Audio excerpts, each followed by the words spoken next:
Всем привет! С вами Валерия. Добро пожаловать в мой волшебный творческий мир. Сегодня я покажу вам, как создать массу папер-клей. Секретного здесь ничего нет абсолютно. Подобных рецептов и в интернете, и на YouTube очень много. Так как я часто применяю данную массу в своих работах, я решила снять небольшое видео, чтобы не ссылаться в дальнейшем на другие источники. Тем более самой рецептуры массы у меня как таковой нету. Я все делаю на глаз. Приблизительный состав массы — это 30 грамм туалетной бумаги, 5-6 столовых ложек клея ПВА, 5 столовых ложек растительного масла, 3 столовых ложки с горкой жидкой шпаклевки. Я использовала шпаклевку по дереву, но это не обязательно.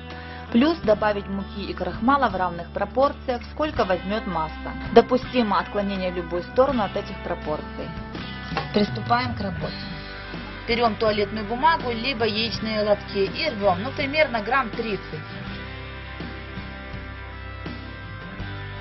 Заливаем это все кипятком.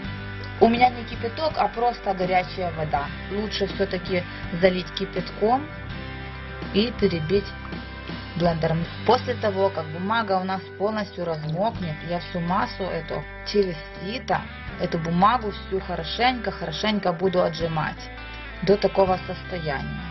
Итак, массу я отжала бумажную.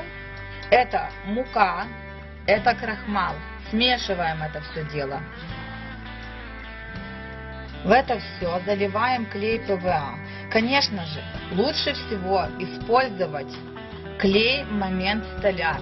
Если этот клей добавить в массу, вещь получится просто каменная. Очень советую клей, правда он дороговат, но этот клей лучше всего. Я добавлю в эту массу только часть клея этого. Я его немного экономлю, так что частично добавлю этот клей. И дополнительно добавлю обычный строительный ПВА.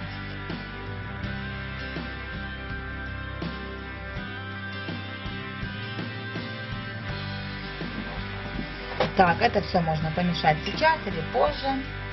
Дальше добавляем шпаклевки. Жидкой шпаклевки. Обычная, самая дешевая шпаклевка, она сюда вполне подходит. И перемешиваем. И последний компонент — это растительное масло. Простое растительное масло рафинированное. Тоже на глаз это все наливается.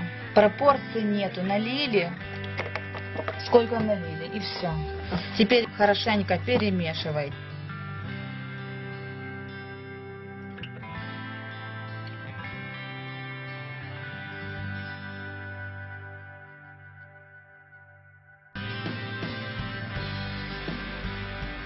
Это все перемешивается, перекручивается на мясорубке, и масса готова для использования.